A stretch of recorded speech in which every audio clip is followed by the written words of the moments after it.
Des paysages de cartes postales. Et pourtant, la Nouvelle-Calédonie, malgré son soleil, ses plages et sa douceur de vivre, n'échappe pas au phénomène. Chaque année sur le territoire, 30 personnes mettent fin à leur jour. Et un millier tentent de se suicider. Plus inquiétant encore, le suicide frappe de plus en plus jeunes. Ainsi, après les accidents de la route, le suicide reste la deuxième cause de mortalité chez les 15-25 ans. Pour certains, l'île la plus proche du paradis devient un enfer. Comme pour Lucille, qui a mis fin à ses jours il y a 2 ans. Sa mère témoigne. Je l'ai vue le matin.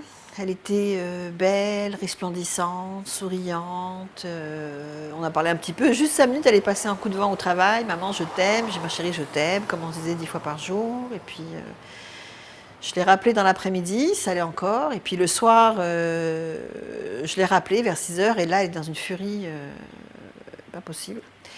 Et je suis rentrée à la maison. Je n'ai pas su ce qui s'est passé, donc je suis rentrée à la maison le soir. Et j'étais un peu fatiguée, donc je me suis posée 5 minutes. Je dis bon, je vais me poser un petit peu, j'irai la voir après, dans un quart d'heure.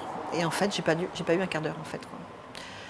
Pendant que je, je me reposais, en fait, elle est montée dans sa chambre et elle s'est pendue. Lucille avait 19 ans. On n'arrive pas à réaliser en fait. Mais le contre-coup, quand il arrive vraiment très fort. Pour moi, c'était comme un tsunami, comme une vague vraiment énorme, une douleur intolérable, une douleur atroce. Et j'avais vraiment l'impression d'avoir une hache plantée dans la poitrine. Et si j'avais pas eu un instinct de survie si fort, j'aurais voulu partir avec elle, quoi.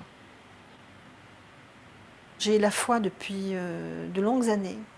Et c'est vrai que l'évangile, ça a été l'outil principal qui m'a aidée à rester debout. Parce que c'est vrai qu'avec l'évangile, on apprend à passer les épreuves, on apprend à rester fort. Et quand on vit avec le Christ, on est entouré. On est entouré, on n'est jamais seul. Donc c'est vrai que le fait de ne pas être seul soi-même, c'est aussi un atout, c'est aussi une force. Et cette force, elle la transmet à travers l'association qu'elle vient de créer, pleinsoleil.nc, et son site internet, pour soutenir les parents. Je ne suis pas un médecin, je ne suis pas un psychothérapeute. Tout ce que j'ai pour moi, c'est mon vécu et mon expérience. Donc je souhaite apporter tout mon soutien à des parents qui ont vécu ce deuil du suicide. Parce que le deuil du suicide est pire que les autres deuils. Dans le sens où, quand on perd un enfant par suicide, on a le sentiment de culpabilité qui peut venir s'ajouter et rendre notre douleur encore plus atroce, quoi, et empêcher le phénomène de deuil. Son autre mission, prévenir le suicide chez les jeunes et leur redonner espoir. Parce que le suicide ne doit pas rester tabou. Il ne faut pas renoncer. Il ne faut pas renoncer à la vie, quoi. C'est trop triste, c'est trop dur de voir des jeunes qui sont si jeunes, si intelligents, brillants, aimés, et qui ont un mal de vivre qui leur paraît insurmontable et qui n'arrivent pas à se projeter dans l'avenir. Et je pense aussi que le fait d'être sur une île ajoute un enfermement.